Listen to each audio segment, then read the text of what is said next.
Live ಚಲೋ ಮಾಡೀನಿ. Live ಚಲೋ ಸರ್.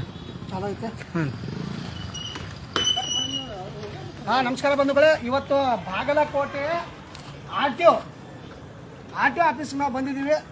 ಕಾರಣ ಏನಂದರೆ ಹಲವಾರು ಜನರು ಫೋನ್ ಮಾಡಿ ಇಲ್ಲಿ ಮಧ್ಯವರ್ತಿಗಳು ಏನು ಏಜೆಂಟ್ರ ಹಾವಳಿ ಜಾಸ್ತಿ ಆಗಿದೆ, ಏನು ಕಡಿಮೆ ರೇಟಿಗೆ ಸಿಗುವಂಥ ಎಲ್ಲೆಲ್ಲರೂ ಡಿ ಎಲ್ಲು ಜಾಸ್ತಿ ರೇಟಿಗೆ 5,000 6,000 ಈ ಥರ ಮಧ್ಯವರ್ತಿಗಳು ಇದನ್ನು ಮಾಡ್ತಾ ಇದ್ದಾರೆ ಅಂತ ಹೇಳಿದಾಗ ನಾವು ಇವತ್ತು ಆರ್ ಟಿ ಒ ಆಫೀಸ್ ಬಂದಿದ್ದೀವಿ.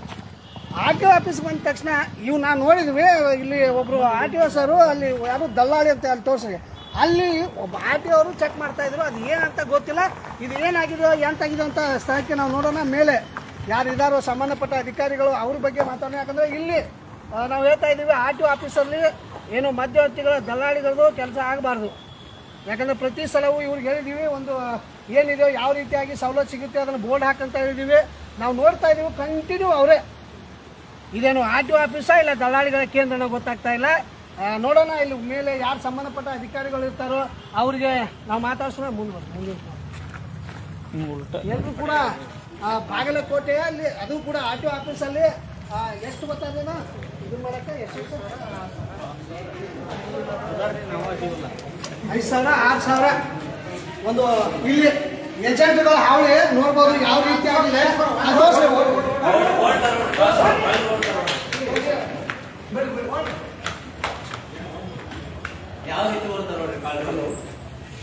ಹೊಡಿದ್ರಿ ಸರ್, ಹೊಡಿದ್ರಿ ಓಡಾಡ್ತಾರೆ. ನೋಡ್ಬೋದು. ನಾವು ವಿಡಿಯೋ ಮಾಡಿದ ತಕ್ಷಣ ನಮ್ದೇನು ವಿಡಿಯೋ ನೋಡಿ ಅವರು ಇಲ್ಲಿಂದ ಹೋದ್ರು. ಆಮೇಲೆ ಇನ್ನೊಂದು ಮೂಲಭೂತ ಸೌಕರ್ಯಗಳಾಗಿರ್ಬೋದು ಮೇಡಮ್ ಇದ್ದಿಲ್ಲ ಅದು ಏಜೆಂಟು ಸರಿ ಓಕೆ ಅವ್ರು ಇರ್ತಾರಂತ ಸಂಬಂಧಪಟ್ಟ. ಈಗ ನಾನು ಒಂದು ಮಾತಾಡ್ತೀನಿ, ಮೂಲಭೂತ ಸೌಕರ್ಯ ಮೂಲಭೂತ ಸೌಕರ್ಯಗಳಂತ ಕುಂಡಾಕ್ ಚೇರ್ ಇರಬೇಕು, ನೀರಿನ ವ್ಯವಸ್ಥೆ ಇರಬೇಕು ಮತ್ತು ಇಲ್ಲಿ ಶೌಚಾಲಯ ಇರಬೇಕು. ಈ ಒಂದು ಆರ್ ಟಿ ಒ ಆಫೀಸಲ್ಲಿ ಎಲ್ಲಾದರೂ ಕುಂಡಾಕ್ ವ್ಯವಸ್ಥೆ ಇದೆಯಾ? ಇಲ್ಲೊಂದು ಹಾಕಿದ್ದಾರೆ ನೀರಿನ ವ್ಯವಸ್ಥೆ, ಕುಡಿಯೋ ನೀರು ಅಂತ ಅಲ್ಲಿ ಬರೆದಿದ್ದಾರೆ, ತೋರಿಸ್ತೀನಿ. ಆ ಕುಡಿಯೋ ನೀರಂತ ಬೆಳಗ್ಗೆ ಅಲ್ಲಿ ಬರೆದಿದ್ದಾರೆ. ಕುಡಿಯೋ ನೀರನ್ನು ಯಾವ ರೀತಿಯಾಗಿ ಇದು ಮಾಡ್ತಾರೆ ಎಲ್ಲರೂ ಕೂಡ ಐಡಿಯಾ ಹಾಕಿದ್ದಾರೆ. ಅದು ಖುಷಿಯಾದ ವಿಚಾರ, ಐಡಿಯಾ ಹಾಕಿದ್ದಾರೆ ಎಲ್ಲರೂ. ಇಲ್ಲೋಡಿ ಕೆಲಸದ ಸಮಯ ಇದೆಯೋ ಅದನ್ನು ಕೂಡ ಫ್ಯಾನ್ ಚಾಲೂ ಮಾಡ್ಕೊಂಡು ನಮ್ದು ಅಂದಲ್ಲಿ ತೆರಿಗೆ ದುಡ್ಡು ತೆರಿಗೆ ನೋಡಿ. ಮೇಡಮ್ ಅವರು ಐ ಡಿ ಕಾರ್ಡ್ ಇಲ್ಲ ನಿಮ್ದು ಹಾಕೋರ್ಲೆ ಮೇಡಮ್ ಅವರು ಹಾಕೋರಿ ಮೇಡಮ್. ನೀವು ನೋಡ್ಬೋದು ಯಾವ ರೀತಿಯಾಗಿ ಇಲ್ಲಿ ಕುಡಿಯೋ ನೀರು ಅಂತ ಬರ್ತಿದ್ದಾರೆ. ಇಲ್ಲಿ ಕುಡಿಯೋ ನೀರು ಇದೆಯೋ ಇಲ್ಲೋ, ಮತ್ತೆ ಯಾವ ರೀತಿಯಾಗಿ ಮಾಹಿತಿ ಫಲಕನ ಹಾಕಬೇಕು ಅದನ್ನು ಹಾಕಿಲ್ಲ. ಇದು ನೋಡಿ ಕುಡಿಯೋ ನೀರು ಅಂತ ಹಿಂಗೆ ತೋರಿಸಿದ್ದಾರೆ. ಇಲ್ಲೆಲ್ಲ ಕುಡಿಯೋ ನೀರು ಇದೆಯೋ ಇದು ಆರ್ ಟಿ ಒ ಆಫೀಸನ್ನು ಒಂದು ಸ್ವಲ್ಪ ಕ್ಲಿಯರಾಗಿ ತೋರಿಸ್ರಿ. ಇಲ್ಲಿ ಯಾವುದೇ ಥರನಾಗಿ ಸ್ವಚ್ಛತೆ ಇಲ್ಲ, ಮತ್ತು ಜನಸಾಮಾನ್ಯರು ಬಂದವ್ರಿಗೆ ಕುಂಡಕ್ಕೆ ಜಾಗನೂ ಇಲ್ಲ, ಮೂಲಭೂತ ಸೌಕರ್ಯದಂಥ ನೀರು ಶೌಚಾಲಯ ಯಾವುದೂ ಇಲ್ಲ. ಲಾಸ್ಟ್ ಟೈಮ್ ಹೇಳಿದಾಗ ನಾವು ಮಾಡ್ತೀವಿ ಅಂತ ಹೇಳಿದ್ರೆ ನೀವು ನೋಡ್ಬೋದು ಯಾವ ರೀತಿಯಾಗಿ ನಾವು ಲೈವ್ ಆಗೇ ತೋರಿಸ್ತಾ ಇದ್ದೀವಿ. ಅದು ಕೂಡ ಬಾಗಲಕೋಟೆ ಆರ್ ಟಿ ಒ ಆಫೀಸಲ್ಲಿ ಏಜೆಂಟ್ರ ಹಾವಳಿ ಸಿಕ್ಕಾಪಟ್ಟೆನೇ ಆಗಿದೆ. ಯಾವ ಥರ ಇದ್ದೀವಿ ದಯವಿಟ್ಟು ನೋಡಿ. ಕುಡಿಯೋ ನೀರು ಘಟಕ ಅಂತ ಇಲ್ಲಿ ಹಾಕಿದ್ದಾರೆ. ಇಲ್ಲಿ ಬರುವಂಥವ್ರಿಗೆ ಮೊದಲು ಸ್ವಚ್ಛತೆಯನ್ನು ಕಾಪಾಡಿ ಅಂತ ಬರೆದಿದೆ. ಅಪ್ಪ ತಂದೆ ಸ್ವಚ್ಛತೆಯನ್ನು ಕಾಪಾಡಿ ಇಲ್ಲಿ ನೋಡಿ. ಕುಡಿಯೋ ನೀರು ಆ ಕಡೆಯಿಂದ ಸಿಗ್ನಲ್ ತೋರಿಸ್ತಾರೆ, ಇಲ್ಲಿಂದ ತೋರಿಸ್ತಾರೆ. ಇಲ್ಲಿ ಕುಡಿಯೋ ನೀರು ಎಲ್ಲಿ? ಇದು ಸಾರ್ವಜನಿಕರು ಬರುವಂಥ ಸ್ಥಳ. ಸಾರ್ವಜನಿಕರು ಬಂದಾಗ ಕುಡಿಯೋ ನೀರಿನ ವ್ಯವಸ್ಥೆ ಇರಬೇಕು, ಶೌಚಾಲಯ ಇರಬೇಕು, ಮತ್ತೆ ಕುಡಿಯೋ ಚೇರ್ ಇರಬೇಕು. ಯಾವುದೇ ಥರನಾಗಿ ಇವರು ಇಲ್ಲಿ ಮಾಡಿಲ್ಲ. ನಾವು ಹಲವಾರು ಸಲ ಕೇಳಿದ್ದೀವಿ ಸರ್. ಮತ್ತೆ ಕುಡಿಯೋ ನೀರು ಅಂತ ಹಿಂಗೆ ಮಾರ್ಕ್ ಮಾಡ್ರಿ ಇದನ್ನು ನಾವು ಹಲವಾರು ಸಲ ಕೇಳಿದ್ದೀವಿ. ನೋಡೋಣ ಸಂಬಂಧಪಟ್ಟ ಅಧಿಕಾರಿಗಳು ಮೇಲ್ಗಡೆ ಇದ್ದಾರೋ ಇಲ್ಲೋ ಅಂತ, ಅದು ನೋಡೋಣ ಏನಾಗುತ್ತೆ ಅಂತ. ಯಾಕಂದರೆ ನೋಡಿ ಸಾರ್ವಜನಿಕರ ತೊಂದರೆ ಆಗಬಾರ್ದು. ಸಾರ್ವಜನಿಕರ ತೊಂದರೆ ಆಗಿಲ್ಲ ನಾವು ಹೋಗ್ಲಾಡ್ಸೋಕ್ಕೆ ಇರೋದು. ದಯವಿಟ್ಟು ಇಲ್ಲಿ ನೋಡ್ಬೋದು. ಪಾಪ ಇದು ಯಾವ ಘಟಕ ಸರ್? ಇಲ್ಲೇನು ಮಾಡ್ತಾರೆ? ಬಯೋಮೆಟ್ರಿಕ್ ಮಾಡ್ತಾರೆ ಸರ್. ಓಕೆ. ಈಗ ಫೀಸ್ ಸರ್ ಒಂದು ರಿಯಲ್ಗೆ ಎಷ್ಟೈತೆ ಸರ್? ಸರ್ಕಾರದ ಈ ಕಡೆ ಒಳಗೆ ಹೋಗಿ ಸರ್ ಸರ್ ಹಾಂ ಅದೇ ಸರ್. ದಯವಿಟ್ಟು ಅದನ್ನು ನೋಡ್ಕೊಂಡು ಏನಾಯ್ತು ನಮಗೂ ಗೊತ್ತಿಲ್ಲ, ನಾವು ಕೇಳಾಕತ್ತವ್ರಿಗೆ.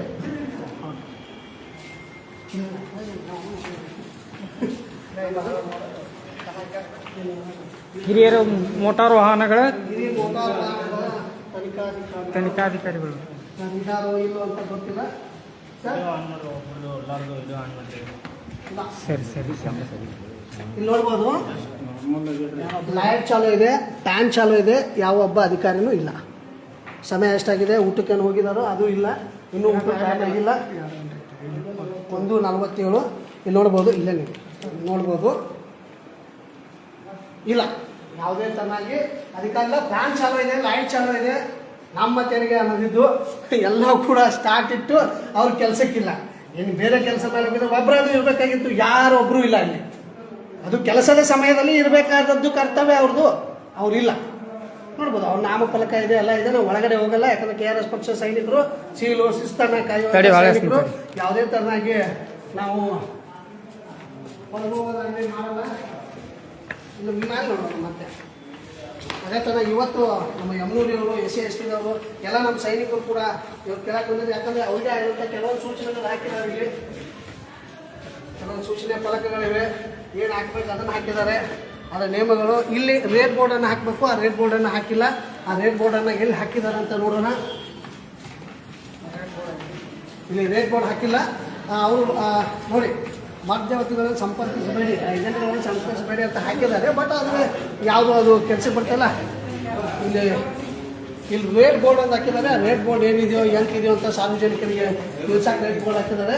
ಆ ರೇಟ್ ಬೋರ್ಡ್ ಇಲ್ಲ, ರೇಟ್ ಬೋರ್ಡ್ ಇಲ್ಲಿದೆ, ಇಲ್ಲಿ ಬರ್ರಿ ನೋಡೋಣ. ಇದು ನೋಡ್ಬೋದು. ಇಲ್ಲಿ ಈಗೇನಾಗಿದೆ, ಆನ್ಲೈನ್ ಅಪ್ಲೋಡ್ ಮಾಡಬಹುದಾದ ಮೂಲ ದಾಖಲಾತಿಗಳು, ಹುಟ್ಟಿದಿನಂತ ಅದನ್ನೇನು ಹಾಕಿದ್ದಾರೆ, SSLC ಅಂಕಪಟ್ಟಿ, ಶಾಲಾ ವರ್ಗಾವಣೆ ಸರ್ಟಿಫಿಕೇಟ್, ಪಾಸ್ಪೋರ್ಟ್, ಜನ ಪ್ರಮಾಣ ಪತ್ರ, ಏನು ಸಂಬಂಧಪಟ್ಟಿದ್ದು ಹಾಕಿದ್ದಾರೆ. ಅದರಲ್ಲೂ ಕೂಡ ರೇಟ್ ಬೋರ್ಡ್ ಅಂತ ಇದೆ, ಇಲ್ಲಿದೆ. ಇದು ಹೊಸ ರೇಟ್ ಬೋರ್ಡು, ಅದು ಕೂಡ ರೇಟ್ ಬೋರ್ಡು. ಇಲ್ಲಿ ನೋಡ್ಬೋದು, ಈ ಥರ ಈ ಕಡೆ ಇಲ್ಲಿ ನೋಡಿ, ಇದು ರೇಟ್ ಬೋರ್ಡನ್ನು ಹಾಕಿದ್ದಾರೆ. ರೇಟ್ ಬೋರ್ಡ್ ಹಾಕಿದ್ದಾರೆ. ಅದು ರೇಟ್ ಬೋರ್ಡ್ ಏನಿದೆ, ನಮೂನಿ 3ರಲ್ಲಿ ಪ್ರತಿಯೊಂದು ವರ್ಗದ ಕಲಿಕಾ ಚಾಲನಾ ಜ್ಞಾಪತ್ರ ನೀರಿಕೆ ಶುಲ್ಕ 150 ಅಂತ ಇದೆ. ಏನಿದೆಯೋ ಎಂತಿದೆಯೋ ನಮ್ಮ ಮೇಲ್ಗಡೆ RTO ಸಾಹೇಬ್ರಿದ್ರೆ ಅವ್ರನ್ನೇ ಕೇಳೋಣ. ಇಲ್ಲಿ ಮಧ್ಯವರ್ತಿಗಳ ಹಾವಳಿ ಜಾಸ್ತಿ ಆಗ್ತಾ ಇದೆ, ಅದನ್ನು ತಡೆಗಟ್ಟಬೇಕು. ಇಲ್ಲಿ ಮೇಲೆ ಸರ್ ಮಾಡಿರ್ತಾರೆ, ನಾವು ಮೇಲೆ ಹೋಗಿ ಅವ್ರು ಮಾತಾಡ್ಸೋಣ. ಆಯೋಗದಲ್ಲಿ ಕೂಡ ಅವ್ರು ಕೇಳೋಣ, ಏನಿದೆ ಏನು ವ್ಯವಸ್ಥೆ, ಮತ್ತು ಜನರಿಗೆ ನೀವು ಯಾವ ರೀತಿಯಾಗಿ ಒಂದು ಏನು BL ಮತ್ತು LLR ಮಾಡಿಸ್ಬೇಕಾದ್ರೆ ಸರ್ಕಾರದ ಫೀಸ್ ಅಷ್ಟಿದೆ, ಅದ್ರ ಬಗ್ಗೆ ಜನರಿಗೆ ಒಂದು ಅವೇರ್ನೆಸ್ಸನ್ನು ಕೊಡಲಿ. ನೋಡಿ, ಸರ್ಕಾರಿ ಕಚೇರಿ ಈ ರೀತಿ ನಾವು ಸಾರ್ವಜನಿಕರು ಹೇಳ್ತಾ ಇದ್ದೀವಿ, ದಯಮಾಡಿ ಈ ಥರ ಹೊಲಸನ್ನು ಮಾಡಬೇಡಿ. ಈ ಗಿಟ್ಗ ತಿಂದು ಹೊಲಸನ್ನು ಮಾಡೋದು. ಇಲ್ಲಿ ಕೆಲವು ನೌಕರರಿರ್ತಾರೆ, ಅವ್ರ ಕಡೆ ಇದು ಮಾಡಬೇಕು. ಯಾವುದೇ ಥರದ ಇಲ್ಲ.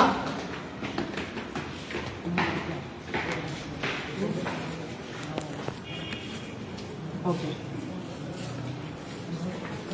ಇಲ್ಲಿ ಯಾರಿದ್ದಾರೆ ನೋಡೋಣ. ಇದೆ ಯಾರು ಕೂಡ ಕಾಣಿಸ್ತಾ ಇಲ್ಲ. ಈಗ 1:47 ನಿಮಿಷ ಆಗಿದೆ, ಒಬ್ಬರು ಕಾಣಿಸ್ತಾ ಇಲ್ಲ. ಇದು ನಮ್ಮ ವ್ಯವಸ್ಥೆ. ಇದು ನೋಡಿ,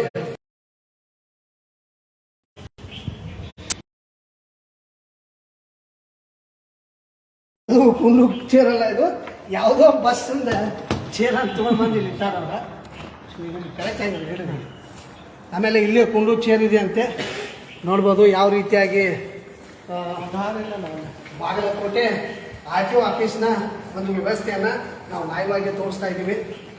ಈ ಥರ ಆಗಬಾರ್ದು. ನಾವು ಯಾವುದೇ ಥರನಾಗಿ KRS ಪಕ್ಷದ ಸೈನಿಕರು, ಶಿಸ್ತು ಮತ್ತು ಶೀಲವನ್ನು ಕಾಪಾಡುವಂಥ ಸೈನಿಕರು, ಯಾವುದೇ ಥರನಾಗಿ ಕಾನೂನನ್ನು ಕೈಗೆ ತೊಗೊಳ್ಳಲ್ಲ. ಯಾವುದೇ ಥರನಾಗಿ ಬಾಬಾ ಸಾಹೇಬ್ ಅಂಬೇಡ್ಕರ್ ಕಾನೂನು ಪರವಾಗಿ ಅಡಿಯಲ್ಲಿ ಕೆಲಸ ಮಾಡುವಂಥವ್ರು. ಏನೇ ಇದ್ರೂ ಕೂಡ ನ್ಯಾಯವಾಗಿ ತೋರಿಸ್ತಾ ಇದ್ದೀವಿ. ಇದು ಬಾಗಲಕೋಟೆ RTO ಆಫೀಸಿನ ಒಂದು ಪರಿಸ್ಥಿತಿಯನ್ನು ನೀವು ನೋಡ್ಬೋದು. ಇನ್ನೊಂದು ಹೇಳ್ತೀನಿ, ಎಲ್ಲ ಸಾರ್ವಜನಿಕರು ಕೂಡ ದಯವಿಟ್ಟು ಈ ದುಡ್ಡನ್ನು ಜಾಸ್ತಿ ಕೊಡಬೇಡಿ. ಏನು ಸರ್ಕಾರದ ಏನು ಫೀಸ್ ಇದೆಯೋ ಅದನ್ನು ಇದು ಮಾಡಿ ನೋಡೋಣ. ಇಲ್ಲಿ ಪ್ರಾದೇಶಿಕ ಸಾರಿಗೆ ಅಧಿಕಾರಿಗಳು ಅಂತ ಸರ್ ಇದ್ದಾರಾ? ಸರ್ ನಮಸ್ಕಾರ ಸರ್, ನಾನು ನಾರ್ಮಲ್ KRS ಪಕ್ಷ ಸರ್. ಇಲ್ಲಿ ನಿಮ್ಮ ಆಫೀಸಲ್ಲಿ ತಾವು ತಮ್ಮ ID ಕಾರ್ಡ್ ಹಾಕೊಂಡಿದ್ದಾರೆ ಸರ್, ಒಳ್ಳೆಯದು. ಏನು ಬಂದಿದ್ದೀವಿ, ನಾವು ಫೇಸ್ಬುಕ್ ಲೈವಲ್ಲಿ ಹೋಗ್ತಾ ಇದ್ದೀವಿ ಸರ್. RTO ಆಫೀಸಲ್ಲಿ ಏಜೆಂಟ್ಗಳ ಹಾವಳಿ, ನಾವು ಬಂದ ತಕ್ಷಣ ಓಡ್ ಹೋಗ್ತಾ ಇದ್ದೀವಿ. ಒಂದು ಅಲ್ಲೇ ಸಂಬಂಧಪಟ್ಟ RTO ಸಾಹೇಬ್ ಇನ್ನೊಬ್ರು ಕೆಳಗಡೆ ಇದ್ದಾರೆ, ಆ ಏಜೆಂಟ್ ಅವ್ರ ಕಡೆಯಿಂದ ನೀವು ಸಹಿ ಮಾಡ್ಕೊಂಡು ಹೋಗ್ತಾರೆ. ಸರ್ಕಾರದ ಏನು ಆದೇಶ ಇದೆ ಇಲ್ಲಿ ಕೆಳಗಡೆ ಕೌಂಟರ್ದಾಗ ಬಂದಾರ್ರಿ. ಆಮ್ಯಾಗ ಇಲ್ಲಿ ಪೂರ್ತಿಯಾಗಿ ದಲ್ಲಾಳಿಗಳ ಏನು ಮಧ್ಯವರ್ತಿಗಳ ಹಾವಳಿ ಜಾಸ್ತಿ ಆಗ್ತೈತ್ರಿ. ಸರ್ಕಾರದ ಆದೇಶ ಪ್ರಕಾರ ಒಂದು ಎಲ್ಲೆಲ್ಲ ಎಷ್ಟು ಇದೆ ಸರ್? ಇದು 25 ಸರ್ವಿಸ್ಗಳಿಗೆ ನಾರ್ಮಲ್ ಎಲ್ಲ ಆನ್ಲೈನ್ ಮಾಡಿದ್ವಿ. ಯಾರೂ ಇಲ್ಲ RTO ಆಫೀಸ್ ಬರೋ ಅವಶ್ಯಕತೆ ಅಲ್ಲೇ ನಿಮ್ಮ ಮನ್ಯಾಗ ಕುಂತ ಮಾಡ್ಬೋದು. ಒಂದು ಕ್ಲಾಸ್ ಆಫ್ ₹150 ಅವರು ಆನ್ಲೈನ್ ಕಟ್ಟಿ ನಿಮ್ಮ ಮನೇಲೆ ಅಲ್ಲೇ ಮೊಬೈಲ್ನಾಗ ಕಂಪ್ಯೂಟರ್ನಾಗ ಅಲ್ಲೇ ತಗೋಬೋದು. ಆಮೇಲೆ ಅದಾದ್ಮೇಲೆ 1 ತಿಂಗಳಾದ್ಮೇಲೆ ಆನ್ಲೈನ್ನಾಗ ಅವರೇ ಮಾಡ್ಕೊಳ್ಳೋದು. ಡೇಟ್ ತಮಗೆ ಯಾವ ಅನ್ಕೊಂಡು ಡೇಟ್ ಸ್ಲಾಟ್ ಕೊಡೋದು, ಇಲ್ಲಿ ಟೆಸ್ಟಿಂಗ್ ಬರೋದು ಅಷ್ಟೇ. ಆಮೇಲೆ ಅದಾದ್ಮೇಲೆ ಪಾಸ್ ಆದ್ಮೇಲೆ ಸೀದಾ ಲೈಸೆನ್ಸ್ ಅವರಿಗೆ. ಈಗ ಆನ್ಲೈನ್ ಫೀಸ್ ಅನ್ನ ನೀವು ನಿಗದಿ ಮಾಡ್ಯಾರ ಸರ್? ಕೇಂದ್ರ ಸರ್ಕಾರ ಎಷ್ಟು ಸರ್ಕಾರ ನಿಗದಿ ಮಾಡ್ಯಾರ ಸರ್? ಅದ ಹೇಳ್ತಿಲ್ಲ, ಅದಾಯ್ತ್ರಿ. ಈಗ ಹೊರಗಡೆ ನೀವು ಆನ್ಲೈನ್ದಾಗ ಹಾಕಂತೀರಿ ಸರ್, ಆನ್ಲೈನ್ದಾಗ ಹಾಕೋತಾನೆ. ಆದ್ರೆ ಹೊರಗಡೆ ಆನ್ಲೈನ್ದಾಗ ಹೋಗ್ಬೇಡ 1000-500 ಈ ತರ ಚಾರ್ಜ್ ಕೊಡಬಾರ್ದು, ಸಾರ್ವಜನಿಕರಿಗೆ ಕೊಡಬಾರ್ದು. ಯಾಕಂದ್ರೆ ಸಾರ್ವಜನಿಕರಿಗೆ ಬಿಟ್ಟಿವಿ ನಾವು. ಈಗ ನೀವೇ ಕಟ್ಕೊಂಡ್ ಬಿಡ್ಬೇಕ್ರಿ ಅದು ಕೊಡ್ರಿ. ಯಾವ ತರ ಇಲ್ಲ ನಾನು ನಿಮ್ಗೆ ಕೊಡ್ತೀನಿ ಸರ್. ನಾವು ಅರ್ಜಿ ತಂದಿಲ್ಲ. ಇವಾಗ ನಾವು ಬಂದ್ಬಿಡಿಗೆ ಬಡಕನಾಗ ನಾವು ಫೇಸ್ಬುಕ್ ನೀವು ಲೈವ್ ಅಲ್ಲಿ ನೋಡ್ಬೋದು, ಓಡ್ ಹೋಗ್ತಾರೆ ಸರ್. ಸ್ವತಃ ನಾನಾ ಫೋನ್ ಹಂಚಿ ಮಾತಾಡಿದ್ದೀನಿ.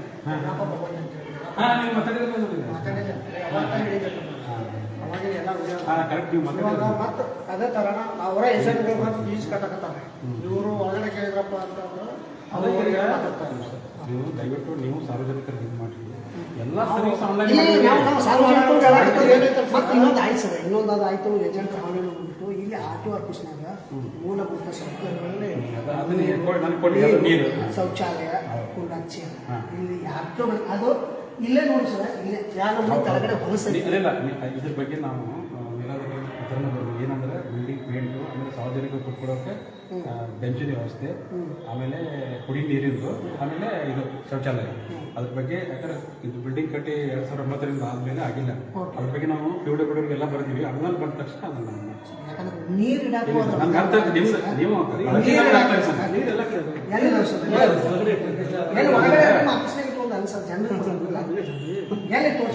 ಆಮೇಲೆ ಇನ್ನೊಂದೇನು ಮಾಡಿದ್ವಿ ಸಾಹೇಬ್, ಬೇಸಿಗೆ ಒಳಗೆ ಹೊರಗೆ ಒಂದು ಟೇಬಲ್ ಹಾಕಿ ಒಂದು 4 ಕ್ಯಾನ್ಗಳು ಮತ್ತು ಕುಡಿ ನೀರು ಎಲ್ಲ ಇಟ್ಟಿದ್ದೀವಿ. ಈಗ ಮಳೆಗಾಲ ಸ್ಟಾರ್ಟ್ ಆಗಿಲ್ಲ, ನಾವು ಇದನ್ನ ಫಿಲ್ಟರ್ ಒಂದು ಫಿಲ್ಟರ್ ಇತ್ತು. ನಾನು ಲಾಸ್ಟ್ ಟೈಮ್ ನಾವು ಫಿಲ್ಟರ್ ಅದು ರಿಪೇರಿ ಬಂದ ತಕ್ಷಣ ಅದ್ರ ಬದಲು ಬೇರೆ ನಾವು ಹಾಕೋ ಸಲುವಾಗಿ ನಾವು ಬೇರೆ ನಾವು ಹೇಳಕತ್ತೇವೆ ಸರ್. ಇನ್ನೊಂದು ನಮ್ಮ ಸಾರ್ವಜನಿಕರಿಗೆ ಹೇಳಕ್ ಇಷ್ಟಪಡ್ತೀವಿ. ಈಗ ಸರ್ ಹೇಳ್ತಾ ಇದ್ರೆ ಎಲ್ಲವೂ ಕೂಡ ಆನ್ಲೈನಲ್ಲಿ ಆಗಿದೆ. ನೀವು ಯಾರು ಕೂಡ ಆನ್ಲೈನ್ದಲ್ಲಿ ಇದಿರುತ್ತೆ, ಆನ್ಲೈನ್ದಲ್ಲಿ ನೀವು ಅಪ್ಲಿಕೇಶನ್ ಹಾಕಿ ಅದೇ ಒಂದು ಡೇಟ್ ಬರುತ್ತೆ. ಡೇಟ್ ಬಂದ ತಕ್ಷಣ ಏನೋ ಲಾಸ್ಟ್ ಆನ್ಲೈನಲ್ಲೇ ವಿಲೇವಾರಿ ಮಾಡ್ತೀವಿ. ಎಲ್ಲ ವಿಲೇವಾರಿ ಮನೆಗೆ ಬರ್ತದೆ. RC ಕಾರ್ಡು, DL ಕಾರ್ಡು ಎಲ್ಲ ಮನೆಗೆ ಬರ್ತದೆ. ಓಕೆ.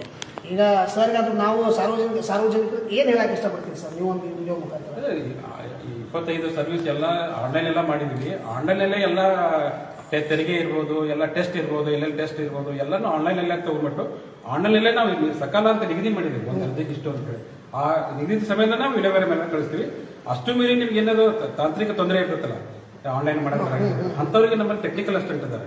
ಅವ್ರಿಗೆ ಬಂದು ನೀವು ಈ ಥರ ನಮ್ಗೆ ಪೇಮೆಂಟ್ ಮಾಡೋಕೆ ಆಗ್ತಾ ಇಲ್ಲ, ಇಂಥ ಟೆಸ್ಟ್ ಒಳಗೆ ಆಗ್ತಾ ಇಲ್ಲ ಅಂತ ಹೇಳಿ ಅದನ್ನು ನಾವು ವಿವರಣೆ ಮಾಡ್ತೀವಿ. ಸರ್ ಇಲ್ಲಿ ಜನರಿಗೆ ಬರುವಂಥ ಒಂದು ಮಾಹಿತಿ ಅಥವಾ ಸಲಹೆ ಹೇಳುವಂಥ ಒಂದು ಇದೆ ಸರ್. ಕೆಳಗಡೆ ಯಾರು ಕುಂತಾ ಇಲ್ಲ ಸರ್. ಅಲ್ಲ ಈಗ ಒಂದೂವರೆ ಇವತ್ತು ಏನೈತಿ ನಮ್ಗೆ ಹುಬ್ಳಿ ಮತ್ತು ಇದರಿಂದ ಆಡಿಟರ್ ಇವರು ಬಂದಿದ್ರು. ಸಿಬ್ಬಂದಿ ನಮ್ಮ ಅಲ್ಲೇ ಇದ್ರು. ಆ ಕೌಂಟರ್ ಅಂತ ಮಾಡೇ ಮಾಡಿ ಖಂಡಿತವಾಗ್ಲೂ ಸರ್ ದಯವಿಟ್ಟು ಸಾರ್ವಜನಿಕ ನೀವು ಸರ್ಕಾರ ಈಗ ಸುತ್ತ ಸಾರ್ವಜನಿಕ ಬಂದು ಕೇಳಿದಾಗ ಏಜೆಂಟ್ಗಳು ಏನಂತ ಆಗ್ತಾರೆ ಸರ್, ಸಾಕ್ಷಿ ಸಮಾಜ ಬರ್ತಾನೆ. ಇವಾಗ ಏಜೆಂಟ್ಗಳು ಏನಂತಾರೆ, ಅವರ ಏಜೆಂಟ್ಗಳು ಅಂದವ್ರ ಈಗ ನಾವು ಮೇಲಧಿಕಾರಿಗಳಿಗೆ ಅವ್ರಿಗೆ ಕೊಟ್ಟಾಗ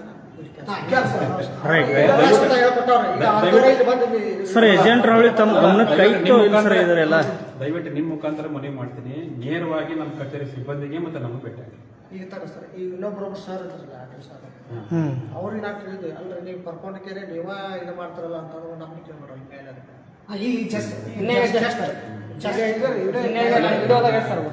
ಆಯ್ತು, ಅದು ಯಾರ ಸಿಬ್ಬಂದಿ ಯಾರಂತ ನಾನು ಪ್ರಶ್ನೆ ಮಾಡ್ತೀನಿ. ಆದ್ರೆ ನೀವು ನಿಮ್ಮ ಮುಖಾಂತರ ನಮ್ಮ ಸಾರ್ವಜನಿಕರ ಮನೆಗೆ ಮಾಡೋದು ಇಷ್ಟೇ.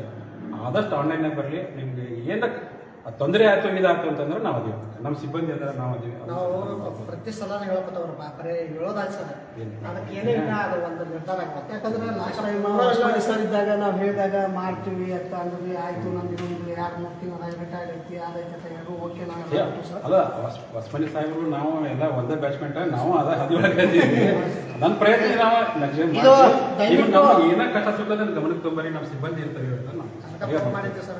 ದಯವಿಟ್ಟು ಸಾರ್ವಜನಿಕರಿಗೆ ಇವ್ರು ಕೇಳಿ ನೀವು ಇವ್ರಿಗೆ ನಾವು ಫೋನಲ್ಲಿ ಯಾವ ತರ ಮಾತಾಡಿದ್ರು ಕೇಳಿ. ಆಮೇಲೆ ಅದು ತಮ್ಮ ಗಮನಕ್ಕೆ ಐತಿ, ಅದು ಹೇಳಿ ಹೇಳಿ. ಬಟ್ ಅಂದಾಗ ಇವರೆಲ್ಲ ಅಡ್ಡಾಡಿಕೆ ಇದು ಮಾಡ್ತಾರೆ. ಆದ್ರೂ ಅವತ್ತು ಹೋದ್ರು ಎಲ್ಲರೂ ಹೋದ್ರು. ಮತ್ತೆ ಮರುದಿವಸ ಮತ್ತೆ ಅದಕ್ಕೆ ಇನ್ನೊಂದು ಸಾರ್ವಜನಿಕರಿಂದ ಒಂದು ಅಂತಂದ್ರೆ ಆಟೋ ಗಾಡಿಯನ್ನು ಇರ್ತಾರೆ ಅದು ಹಿಡಿದು ನಿಮ್ಮ ಕರ್ತವ್ಯ ನಾವು ಏನಾಗಿತ್ತು ರೀ ನಮ್ಮ ಕಚೇರಿಗೆ 110 ಕೋಟಿ ತರ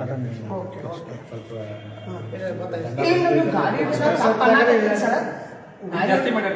ಗಾಡಿ ತಪ್ಪ ಅನ್ನಕ್ತಿಲ್ಲ ಸರ್, ಅಲ್ಲಿ ಸಮವಸ್ತ್ರದಾಗ ಇರ್ಬೇಕಂತ ಆಯ್ತು. ನಮ್ಮ ಅದನ್ನ ಸಮವಸ್ತ್ರದಾಗ ಇಲ್ಲ ಅವ್ರು ಯಾಕಂತಾರೆ ಸಂಬಂಧಪಟ್ಟ ಅಧಿಕಾರಿಗಳನ್ನ ಗಾಡಿ ಹಿಡಿಬೇಕು ಸರ್. ಇಲ್ಲ ಉಳ್ಕೆದವರು ಇರ್ತಾರೆ ಸರ್, ಅದನ್ನ ಲೈವ್ ಮೂಲಕ ಕೊಡ್ತಾರೆ. ಮೋಸ್ಟ್ಲಿ ಹೋಗಾಡೋದು ಏನಾದ್ರು ಪರ್ಮಿಷನ್ ಐತಿ ಗಾಡಿ ಗಾಡಿ ಹಿಡಿದು ನಿಮ್ಮ ಅಧಿಕಾರಿ ನಿಲ್ಲಿಸ್ತಾರ ಅವರು, ನಿಲ್ಲಿಸಿ ಅಧಿಕಾರಿಗಳಿಗೂ ಇದಕ್ಕೆ ನಿಮಗೂ ಗೊತ್ತೈತೆ. ಈಗ ನೋಡ್ಬೋದು, ಈಗ ಸರ್ RTO ಸರ್ ಅವ್ರು ಹೇಳ್ತಾ ಇದ್ದಾರೆ, ಸರ್ ತಮ್ಮ ಹೆಸರು ಚಂದ್ರಶೇಖರ್ ಸರ್ ಅವರು ಹೇಳ್ತಾ ಇದ್ದಾರೆ ಏನಪ್ಪಾ ಅಂದ್ರೆ ಎಲ್ಲಾ ಸಾರ್ವಜನಿಕರು ಒಂದು ಅರ್ಥ ಮಾಡ್ಕೋಬೇಕು. ಆನ್ಲೈನ್ ಮುಖಾಂತರ 25 ಸೇವೆಗಳನ್ನ ಆನ್ಲೈನ್ ಮುಖಾಂತರವಾಗಿ ಏನು ರಾಜ್ಯ ರಸ್ತೆ ಸಾರಿಗೆ ಅವರು ಮಾಡಿದ್ದಾರೆ. ದಯವಿಟ್ಟು ನೀವು ಒಂದು ಗಮನಕ್ಕೆ ಇಲ್ಲಿ ಯಾವುದೇ ಮಧ್ಯವರ್ತಿಗಳ ಕಡೆ ಹೋಗಬೇಡಿ. ನಿಮಗೇನಾದ್ರೂ ಡೌಟ್ ಇದ್ರೆ, ನಿಮಗೇನಾದ್ರೂ ತೊಂದರೆ, ಇಲ್ಲಿ ಒಂದು ಸಲಹೆ ಒಂದು ಬಾಕ್ಸ್ ಅನ್ನ ಮಾಡಿರ್ತಾರೆ, ಇಲ್ಲ ಅಂದ್ರೆ ಡೈರೆಕ್ಟ್ ಸಂಬಂಧಪಟ್ಟ ಸಿಬ್ಬಂದಿಗಳಿಗೆ ನೀವು ಭೇಟಿಯನ್ನ ಆಗಿ ಅದು ಎಷ್ಟಿದೆಯೋ ಏನಿದೆಯೋ ಅಂತ ಕೇಳ್ಕೊಂಡು ಅದನ್ನ ಸೌಲಭ್ಯ ತೆಗೆದುಕೊಂಡು ಯಾರೇ ಏಜೆಂಟಿಗೂ ನೀವು ಕಾಂಟ್ಯಾಕ್ಟ್ ಮಾಡಬೇಡಿ, ನೇರವಾಗಿ ಆಫೀಸ್ ಬಂದು ಅಧಿಕಾರಿಗಳಿಗೆ ಕಾಂಟ್ಯಾಕ್ಟ್ ಮಾಡಿ ಅಂತ ಹೇಳ್ತಾ ಇದ್ದೀವಿ. ದಯವಿಟ್ಟು ಮುಂದಿನ ದಿನಮಾನಗಳಲ್ಲಿ ಈ ತರ ಆಗಲ್ದಂಗೆ ನಾವು ನೋಡ್ಕೋತೀನಿ ಅಂತ ಹೇಳಿದ್ದಾರೆ. ಇದು ನಮ್ಮ ಕರ್ನಾಟಕ ರಾಷ್ಟ್ರ ಸಮಿತಿ ಪಕ್ಷದ ಏನು ಸೈನಿಕರ ಹೋರಾಟ ನಿರಂತರವಾಗಿ ಇದ್ದೇ ಇರುತ್ತೆ. ಈಗ ಅವ್ರು ಗಮನಕ್ಕೆ ತಂದಿದ್ದೀವಿ, ಅದೇನು ಮಾಡ್ತಾರೆ. ನೆಕ್ಸ್ಟ್ ಅದೇನು ಮುಂದಿನ ಪ್ರೊಸೀಜರ್ನ ಮತ್ತೆ ನಾವು ವಿಡಿಯೋ ಮುಖಾಂತರ ಹೇಳ್ತೀವಿ ಅಂತ ಹೇಳ್ತಾ ಏನು ಕೂಡ ನಮಸ್ಕಾರ. Thank you sir. ಏನಿದೆ ಗಮನ ತಗೊಂಡ್ರಿ, ನಿಮ್ಮ ಅರ್ಜಿ ಏನಿದೆ ನೋಡ್ರಿ.